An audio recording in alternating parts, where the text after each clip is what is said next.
Bom, gente, vamos falar de uma aplicação desse problema, né, de solução numérica de equações diferenciais, que é o chamado atrator de Lorentz. Lorentz foi um meteorologista norte-americano que trabalhava com a física da atmosfera, né, e usando modelos numéricos para tentar predizer o clima depois de um certo intervalo de tempo. E ele, na verdade, inventou um modelo que, na verdade, é tão simples que não reflete mais nada da atmosfera, mas que fornece muita informação a respeito de sistemas complicados, como o clima, né, atmosférico. Ele chegou, então, a um conjunto de três equações diferenciais, que são essas daqui, que dependem de três variáveis x, y e z, né? E x, y e z são funções do tempo da variável t, tá? Então a gente tem as derivadas temporais x ponto, ou seja, dx dt, né? dy dt, dz dt, funções que dependem, ou expressões que dependem de x, y e z, né? E também indiretamente do tempo, porque o y e o x e o z dependem do tempo, né? E S, R e B são constantes, né? Que ele sugeriu esses valores aqui pelo modelo dele, né? Tá? Esse modelo tem origem na física atmosférica, mas ele não descreve praticamente nada da física do sistema real atmosférico, né? Porque ele foi muito simplificado. O artigo original do Lorentz vocês encontram aqui na página da revista onde ele foi publicado, tá? Journal of American Meteorological Society. E você pode baixar o PDF, ele tá lá, tá? Eu vou passar o link para vocês, quem estiver interessado, baixa o PDF, é lá de 63, tá? 1963. Mas ele continua atual, tudo bem? E lá ele discute como ele chegou nesse modelo, né? Quais foram as hipóteses que ele fez para simplificar, quais foram as hipóteses físicas que ele usou para criar o modelo original, como ele fez para resolver numericamente, de onde apareceu essa figura que é o atrator de Lorentz, tá? Não vou falar, obviamente que aqui eu não vou falar de todos esses detalhes. A gente vai partir para os finalmente, né? E vou mostrar para vocês como calcular essa figura, como determinar o atrator de Lorentz numericamente no seu computador, tá? Inclusive, como é um gráfico 3D, né, eu quero plotar aqui x, y e z em função do tempo, né? Só que parametricamente, né, como se fosse um gráfico paramétrico tridimensional de x, y e z. Então, à medida que você caminha aqui, o tempo, né, vai passando. E aí dá para ver que os valores de x, y, z vão fazendo aqui uma órbita complicada, né, ao redor de 3 pontos P1, P2 e P3, que a gente vai ver já o que significam. Ok. Então a gente quer resolver o problema do atrator de Lorentz, que são essas três equações aqui, né? Diferenciais ordinárias, perdão. Aqui, um pouquinho mais para cima, aqui. Essas três equações diferenciais, que são, para o computador, elas são simples, né, de resolver. Nesse caso não existe solução exata, o sistema não tem solução exata algébrica, eu quero dizer, né? Ele tem solução exata, mas a gente não consegue encontrar no lápis e papel, a gente precisa fazer no computador. Então vamos lá no Python, né? Aqui tá esse código também está no Google Sala de Aula. Aqui está o link para baixar o artigo do Lorentz, então vocês podem só copiar e colar no seu navegador para chegar na página da revista e de lá baixar o PDF, tá?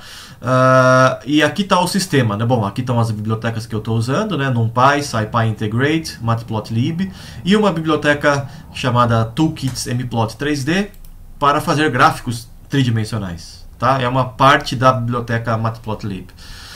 E aqui está o sistema de Lorentz. A função que você precisa resolver, o sistema de equações, é esse aqui, tá?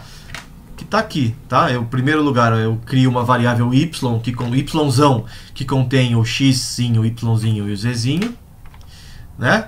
Depende do tempo e de três variáveis, três parâmetros, né? S, R e B, como aparece aqui, S, R e B. que eu estou assumindo que sejam 10, 28 e 8 terços, respectivamente, né? 8 terços é 2.66666666667, tudo bem? Então, em primeiro lugar, o que eu faço dentro da função é gerar o sistema. Eu separo o y em 3, x, y, z, e calculo as derivadas, dx, ou seja, x ponto, y ponto, z ponto, que são as três que estão aqui. X ponto é o s, y menos x, né? S, y menos x e etc. As outras três. E no final retorno as três derivadas, né? Exatamente igual ao primeiro exemplo que eu fiz no último vídeo. Crio um dt, um passo de 0.01 com um arrange até 100, ou seja, eu estou calculando a solução do sistema para tempos de 0 até 100 com um passo de 0.01 e estou usando essa condição inicial aqui, 0.1, o x em tempo igual a 0 é 0.1 e o y e o z são 0. E aí resolvo com o ODEINT, né? Salvo um y, que vai ser a solução do problema, fornecendo para a ODEINT a função Lorentz, que é o sistema de Lorentz, a condição inicial e os intervalos t, os valores de t em que eu quero obter y. Certo? É igualzinho antes. E aí eu faço só a figura. Aqui eu estou fazendo duas figuras, vocês vão ver já vou botar para rodar e explicar. Opa, perdão. Aqui, F5.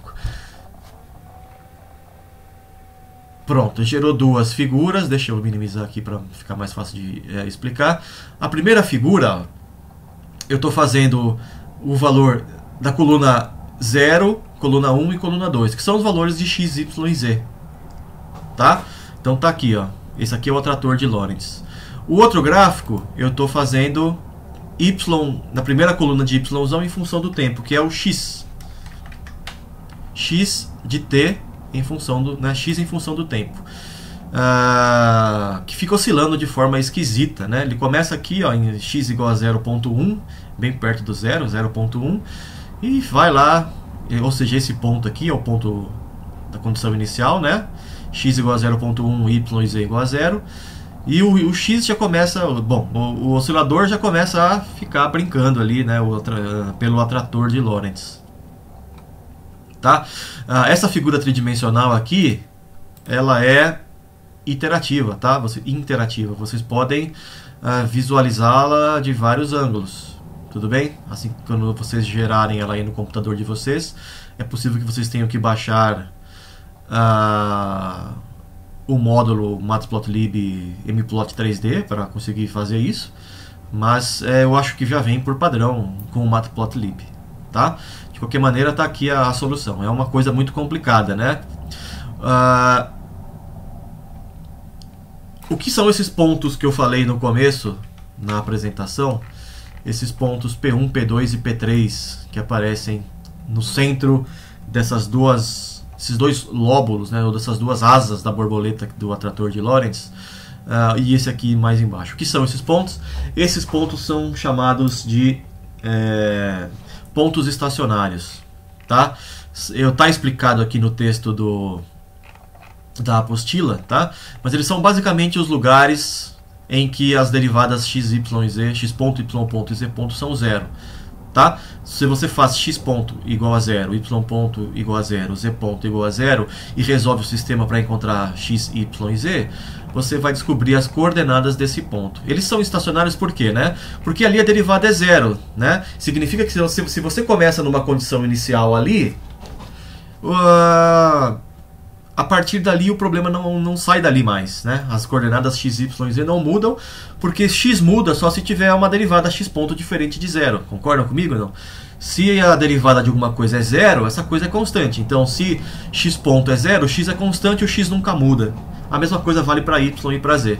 Então, se você começa em um desses pontos como condição inicial, o atrator de Lorentz acaba virando esse ponto, só esse ponto. Se você começa com a solução em P1, né, exatamente P1, o atrator de Lorentz não existe, na verdade, ele fica parado ali em P1. Nesse caso aqui, o que eu fiz foi começar não em P1, apesar de estar parecendo que eu comecei em P1 nessa figura, ele está muito próximo de P1, mas não é igual. P1 é o ponto x igual a y igual a z igual a 0, tá? Esse é o ponto P1, o primeiro ponto estacionário. Mas a condição inicial que eu usei não foi essa. foi x igual a 0,1, um pouco diferente de 0, né? E aí o y e z são 0, continuam sendo 0. Significa que você está bem próximo de um ponto estacionário. E mesmo assim, a dinâmica desse sistema de equações diferenciais, o Lorentz, afastou você da condição inicial, né? O sistema nunca mais voltou para perto de P1, ele ficou oscilando em torno de P2 e P3, que não tinham em princípio nada a ver com a condição inicial, né? A condição inicial está muito próximo de P1, mas as equações diferenciais não quiseram nem saber dele, foram embora e ficaram oscilando em torno de P2 e P3, que são os outros dois pontos estacionários. Isso o Lorentz usou como uma maneira de explicar que esse sistema é muito mais complicado do que parece. Ele é um sistema caótico, tá? E dá para demonstrar, inclusive, que o atrator de Lorentz, que é essa figura aqui, né, tem dimensão diferente de 1. Uma linha, né? Uma linha como essa daqui, uma linha normal como essa, tem dimensão 1. Qualquer linha tem dimensão 1. O atrator de Lorentz tem uma dimensão maior que 1, mas menor que 2. Uma dimensão fracionária, como daqueles fractais que a gente viu no começo da disciplina, lá nos primórdios do semestre. Tá? Recomendo vocês, então, né, para terminar esse vídeo, lerem a seção 7.5 da apostila, tá lá no Google Sala de Aula. Tá? E eu vou daqui a pouco passar uma tarefa para vocês, que é resolver e entregar pelo Google Sala de Aula os exercícios 7.1 e 7.2. Tá legal? Qualquer dúvida que vocês tenham, podem falar comigo, tirar dúvida pelo e-mail ou pelo Sala de Aula mesmo, da maneira que vocês preferirem. Eu vou postar esses dois vídeos daqui a pouco, então vocês vão ter acesso a eles já já. Vou postar a informação disso tudo no Google Sala de Aula, inclusive sobre as tarefas. Tá bom? Então até a próxima, até daqui a pouco. Valeu!